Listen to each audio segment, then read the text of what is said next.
Hello everyone, welcome to M for Montessori. Let me just adjust this. Yes, now I think it's perfect. Welcome to M for Montessori. I thought that today in this discussion, let me talk to you about a couple of things regarding Montessori, which no one talks about really. So when you talk to a Montessori educator, they would be telling you a lot of terms which might sound a little alien to you. So I would be talking about some terms and I will try to explain what they exactly mean, where have they come from, how does it relate to your child, and how the next time your Montessori teacher uses those terms, you can understand it a little better. So shall we start? We have a couple of terms that we would be discussing today. It'll be a rather long video. I'll try to keep it as short as possible. So here we go. Hey, so the first term that I will be talking about is called the absorbent mind. That was also a book Dr. Marie Montessori wrote, and I would highly recommend, if you're looking at some reading material to understand the methodology better, it is a perfect book, one of my favorites, that you should go and grab it and try to give it a read. But what does absorbent mind really means? Now, I hope if you're a Montessori parent, you might have an idea, but I'll try to explain it to you in very simple words. So I hope you're aware that every child goes through these planes of development, these cycles. So the first plane of development, which is between birth to 6 years, is called the absorbent mind. Why is it called the absorbent mind? Now, during this stage, the child goes through a period where he or she absorbs information, mostly with the help of their senses, from around the environment. Between 0 to 6 or between birth to 6 is the time for the absorbent mind. And if you are aware, children learn so much in this period that they don't even learn that amount of things, those amount of things in from 6 to 60. Right, so that's the power of absorbent mind. Absorbent mind is in relation to something like a sponge which absorbs. So as I was saying, children, younger children between birth and 6 absorb things from the environment with the help of their senses. And they go through so many sensitive periods, and they take in so much information that it's beautiful how they transform on almost a daily basis.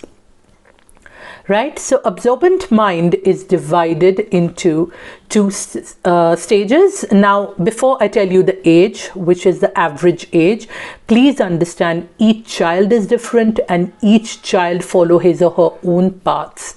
Here the age is keeping most of the children in mind, but again, no two children go through the stage together, like in the same manner.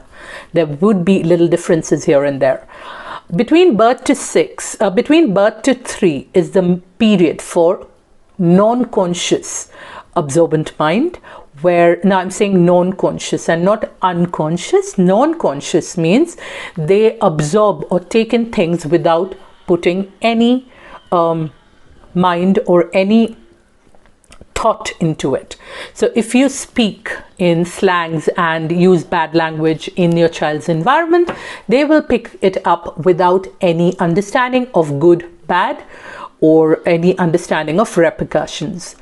Between 3 to 6 is the period for conscious absorbent mind, and that's a beautiful time to join an amazing Montessori school like ours, like ILET, and take full benefit of that. So conscious absorbent mind is curious, it learns, it understands, it observes, it takes things in, it processes, it works in the most wonderful manner.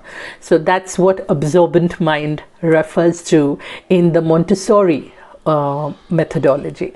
So the next term is control of error. I am sure you're working with your children at home. You must have heard control of error once or twice. Control of error, before I explain what control of error means, I would like to explain that in each material or any activity which is Montessori, mostly it should have a step or something in the material or in the method of doing it that is self-correcting, right? Which gives the power of correcting oneself and understanding our mistakes to the child and learning from it, right? So a term used to describe self-correctedness is control of error, right? Control of error is present in all materials. So if you take cylinder blocks, no two cylinders in a block will fit in the same hole, right? So there are 10 cylinders in a block and each 10 cylinders have 10 holes. So that's the control of error, right? So each material or the presentation that we give, we have to highlight the control of error in this, right? So that's how much we think about the child and when we work with them. So the next term that I took was conscious absorption. I already described that between 3 to 6, the child absorbent mind becomes conscious absorbent mind. So the second stage of development in the first plane of development, which is 3 years to 6 years, children are able to observe, they're able to sit at a place, they're able to complete that activity. Now again, it has to be age appropriate and presented well, and in that environment, that is prepared environment for a Montessori. But they start observing a lot, not only their work or the teachers, what they're showing it to them, but of all the children around them, right? And they have this innate desire to make choices. They have this inner will to work. They have these conscious voluntary movements that they do, right? And they have this desire to know. So that is what the conscious absorbent mind is all about. Conscious absorption, is all about.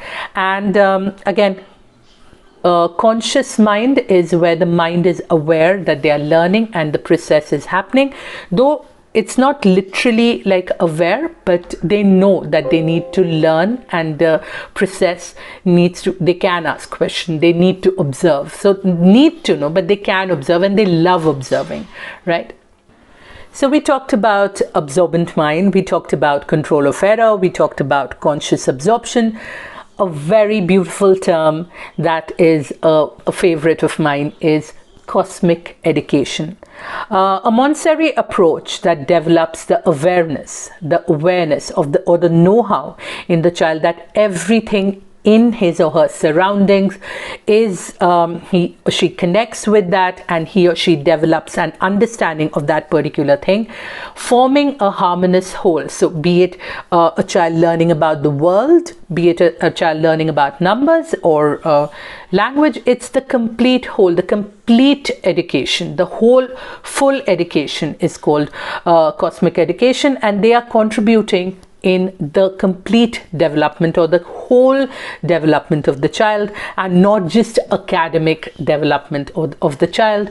It believes in the complete and whole development of the child, taking in from everything that is available around in their environment, which is such a beautiful thing and such a beautiful thing to witness every day. When we are at school, and hopefully soon we'll be back, every day when we witness that, it is sheer magic, and I'm not lying even a little bit over here. So you can understand how beautifully they take in things, how beautifully they build themselves up. We are just assisting them in that process of development. So we talk about choice a lot in Montessori, directed choice, ability to choose, the confidence to choose between two equally amazing materials, two equally amazing objects, two equally amazing tasks. That's what Montessori gives to your child. Another word that I use a lot, and I'm sure many of the Montessori directresses have used it with their parents, is normalization. It's a very Montessori term.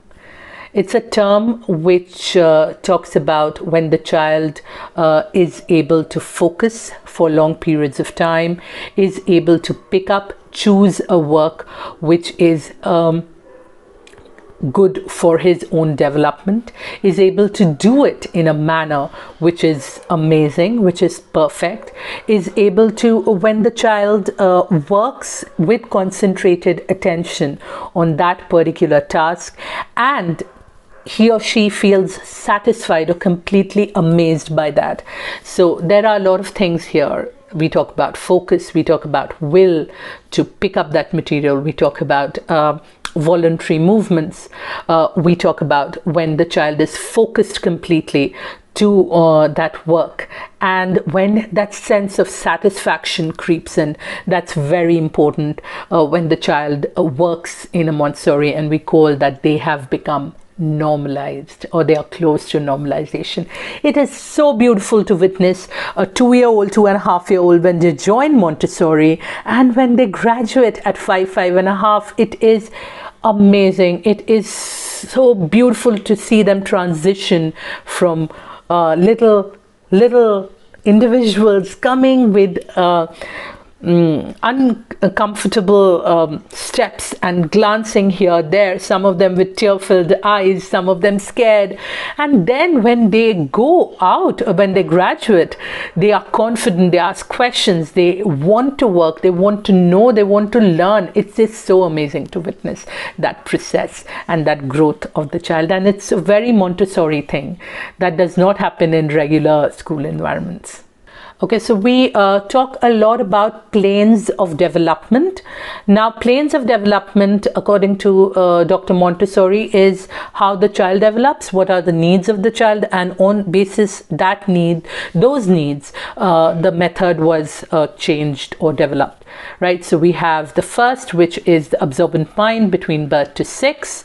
We have the second, which is where the elementary Montessori comes in, which is 6 to 12. Then we have 12 to 18, which is Erdkinder, and then we have 18 to 24. Each plane requires a different set of understanding of the child. Each plane, children are very distinct in their characters, yes, so similar, and that's what planes of development are called, that's what planes of development are about. The planes of development, though they are age specified and all, but again I will repeat, each child develops at his or her own pace. This is normally what happens, that Dr. Montessori developed the planes of development and talked about them. So before we go into the next term, I have a very funny incident that happened. My first parent-teacher conference a couple of years back, and this young couple of a beautiful, amazing little girl, they came, and both mother and father did. I love when both mothers and fathers do, and they were so curious and they were all ears. And when I said she loves the EPL, and I went on without realizing, because I was also inexperienced at that time, and my bad, but the father was like, EPL? So then I explained about the beauty called practical life. So what is practical life? Again, a very Montessori term. Some schools which are non-Montessori are throwing these terms like they are just using these terms to sell their school. But if you want to see the real beauty, or the real beauty of practical life, you should enter an authentic Montessori school. A series of fine motor skill development activities, gross motor skill development activities, which include activities which we do on a regular basis in our day-to-day lives and around children, form practical life, which include cleaning, caring for the environment, caring for self. It also include grace and courtesy. So all this comes in practical life. These activities benefit the child immensely. Many of these activities work as pre-writing or pre-language activity, which help children build on in further exercises. So each activity that we use in practical life area are activities which will help the child in future. And children love the practical life area. They repeat, there's pounding, there's chandan paste, there's slicing, there's shoe polish, lacing, such beautiful activities, right? I'm sure if you've heard none of the terms that I've mentioned, this one I am certain you've heard. Prepared environment. So it's environment, not environment. So the pronunciation, the correct pronunciation is important because we are working with children. We need to ensure whatever language we use, be it English, Hindi, Kannada, Tamil, Telugu, German, French, anything, we have to use pure, its purest form, so that children take that when they go home, right? So prepared environment is an environment that the child has maximum ability of learning and exploration in. The phrase prepared environment refers to a well-thought environment which is prepared for the child. Now, it's not a miniature environment. A lot of thought and a lot of work goes into building that perfect prepared environment for the child. The goal of a prepared environment is to help the child become acclimatized, to help the child understand that this is meant for them, it is for them that we have made it, and it is theirs. So they will be independent, they will work, and they will own that environment.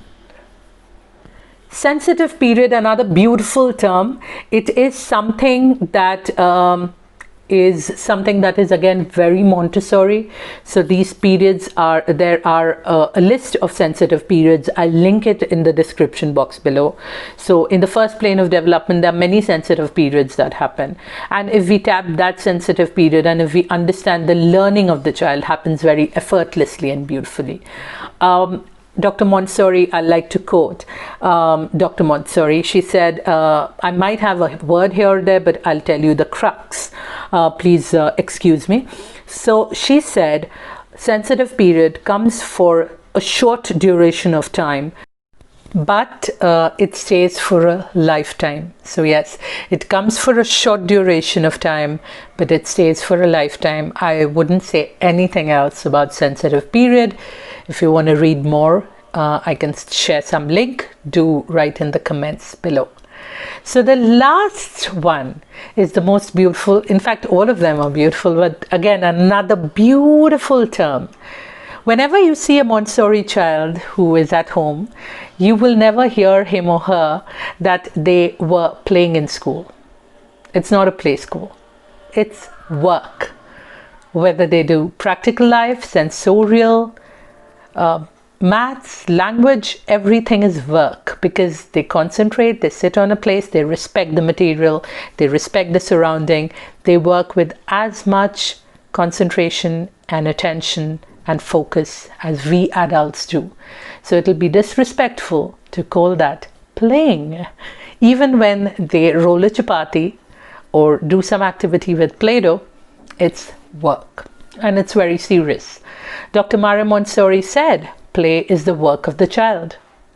Do let me know, how did you find the video? I really loved the concept, and when I conceptualized it and started looking at around 10 to 15 terms which parents would want to know or like to know, then I came up with this idea. I skipped terms like sensorial activities or any material names, because I know parents do their research, and I hope they do, and go out. So if I would have included those brown stares, pink stars, sensorial, dot game, mobile alphabets, it would have been a 2-hour long video.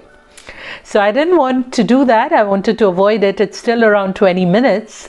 And yes, thank you so much for watching. If you liked what you saw, do hit the like button. Share the video with all the amazing Montessori parents out there. You're doing a great work, a great job. Do support your Montessori school. They need you. We need you. And stay strong, keep supporting your child, and do hit the bell icon, because if you do that, you will support us. Thank you so much. Thanks for listening. Have amazing time ahead. Hope we all get healthy, happy, and super amazing soon. Hope the times become better really soon, and let's just stay positive and keep going, right? Thank you so much for watching. Bye bye.